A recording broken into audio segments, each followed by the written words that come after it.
Hello dear viewers, इस video में हम बात करेंगे क्लास 12 के टर्म 1 के पॉलिटिकल साइंस के क्वेश्चन पेपर के सॉल्यूशंस के बारे में। तो फर्स्ट क्वेश्चन जो था उसमें पूछा गया था कि कौन सी घटना को शीत युद्ध के चरम बिंदु के रूप में जाना जाता है। तो इसका आंसर है क्यूबा मिसाइल संकट। क्वेश्चन नंबर 2 में कहा गया था शीत युद्ध के काल में छोटे छोटे देश दो गठबंधनों में शामिल होकर अपने लिए क्या क्या प्राप्त करना चाहते थे। तो छोटे देश सोवियत संघ और अमेरिका वाले ग्रुप को क्यों ज्वाइन करना चाहते थे, उसके लिए आपको इसमें से कोई ना कोई एक ऑप्शन बताना है। तो पहला यह है कि स्थानीय प्रतिद्वंदियों से रक्षा का वायदा, यानी कि अगर वो छोटे ग्रुप बड़े देशों को ज्वाइन कर लेंगे तो उनको अपने आसपास के जो लोकल छोटे मोटे दुश्मन थे ना, कॉम्पिटिटर से दुश्मन थे, उनसे सुरक्षा मिल जाएगी। यानी कि ऑप्शन नंबर 1 तो ठीक है। संयुक्त सुरक्षा परिषद की सदस्यता, ऐसा नहीं है कि जो छोटा मेंबर बड़े मेंबर को ज्वाइन करेगा तो उसको जो है सिक्योरिटी काउंसिल यानी कि संयुक्त राष्ट्र सुरक्षा परिषद की सदस्यता मिल जाएगी। ऑप्शन 2 को हटा दीजिए। ऑप्शन 2 को अगर आप हटाते हैं तो ऑप्शन ए, बी और तो कट हो जाएंगे, कैंसिल हो जाएंगे, क्योंकि ऑप्शन 2 तो गलत है। आत्मरक्षा के लिए आर्थिक सहायता, हाँ आर्थिक सहायता भी इनको मिलती थी। तो फर्स्ट और थर्ड ठीक है, तो इसके हिसाब से ऑप्शन सी जो है वो करेक्ट आंसर है। पहला गुटनिरपेक्ष सम्मेलन कहाँ पे हुआ? बेलग्रेड में हुआ। उसके बाद फोर्थ में पूछा गया है कि इनमें से कौन सा शीत युद्ध का कारण नहीं है। तो इसका आंसर है सी, दोनों गठबंधन संयुक्त राष्ट्र में अपना प्रभुत्व स्थापित करना चाहते थे। ऐसा कोई ये रीज़न नहीं है जिसकी वजह से शीत युद्ध हुआ। क्वेश्चन नंबर 5 में कहा गया कि आज़ादी के तुरंत बाद भारत के अंदर कौन सा आयोग बनाया गया जो कि नियोजित विकास पे फोकस करता है। तो विकास के लिए, डेवलपमेंट के लिए कौन सा आयोग बनाया गया था? वो था योजना आयोग। चुनाव आयोग भी बना था, लेकिन चुनाव आयोग का काम विकास करना नहीं था, तो इसलिए इसका आंसर योजना आयोग पे टिक लगाना था, चुनाव आयोग पे नहीं। क्वेश्चन नंबर 6, नीति आयोग के उपाध्यक्ष को नियुक्त कौन करता है? तो भारत के जो प्रधानमंत्री होते हैं वो जो है नियुक्त करते हैं। नीति आयोग का गठन किस वर्ष में किया गया? तो नीति आयोग का गठन किस वर्ष में किया गया? 2015। तो इसका आंसर आ जाएगा B. Question number 8, NITI Aayog के बारे में कौन सा कथन सही है ये बताना है। तो नीति आयोग संघीय सरकार का थिंक टैंक है, ये तो ठीक है। और नीति आयोग सहकारी संघवाद की भावना से काम करता है, तो ये भी ठीक है। तो कुल मिला के अगर हम बात करें तो इसका आंसर जो है वो बनता है D.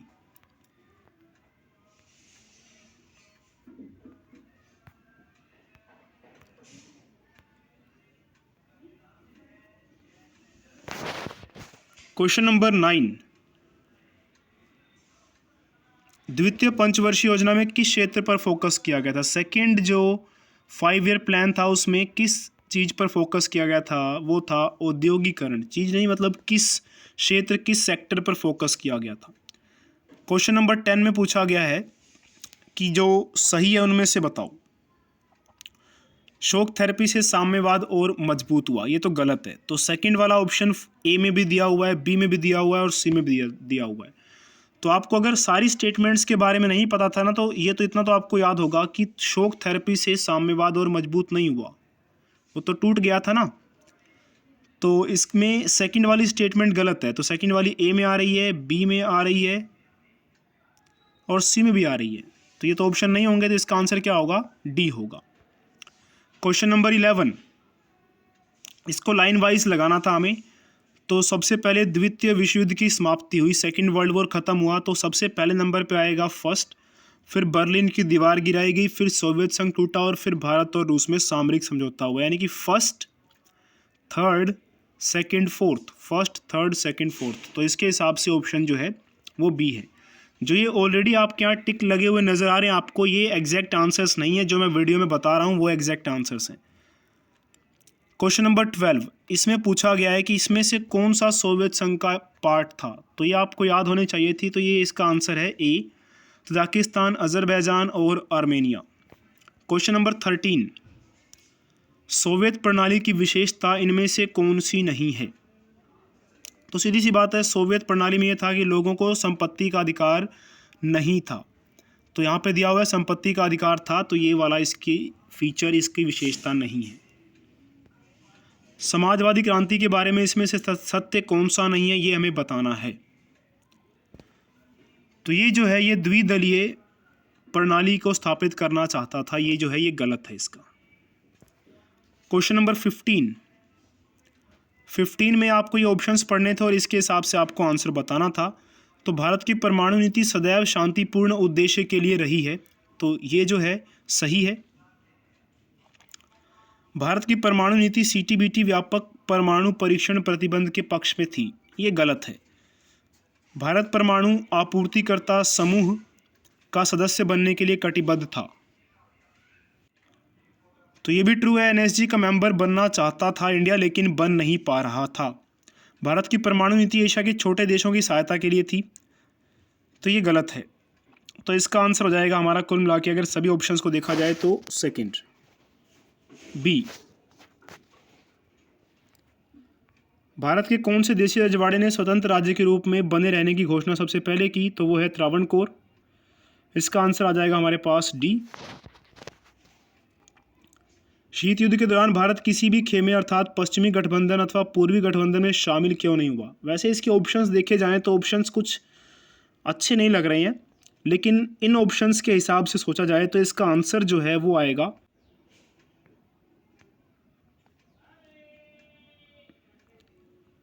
Question number 17। Indian National Army Azad Hind Fauj का गठन किसने किया? तो इसका सुभाष चंद्र बोस, यानी कि आंसर बी है इसका। भारत की किस देश के साथ संधि है जिसके अंतर्गत दोनों देशों के नागरिक एक दूसरे में बिना पासपोर्ट और वीज़ा के आ जा सकते हैं? तो ये है नेपाल। नेपाल के लोग या इंडिया के लोग बिना वीज़ा और पासपोर्ट के एक देश से दूसरे देश में आ जा सकते हैं, तो इसका आंसर आ जाएगा नेपाल। Question number 20।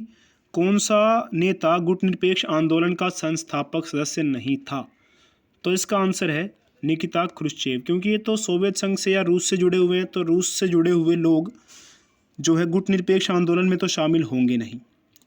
तो ये थे पहले 20 क्वेश्चंस के एप्रोप्रिएट आंसर जो मुझे लगे वो मैंने आपको बताए।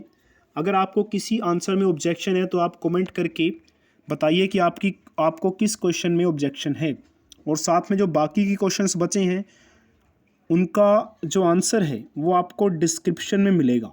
थोड़ी देर के बाद मैं डिस्क्रिप्शन में उनके आंसर्स लिख दूंगा, वहाँ से आप मैच कर लीजिएगा, क्योंकि हर एक क्वेश्चन को डिस्कस करने में काफ़ी टाइम लग जाएगा।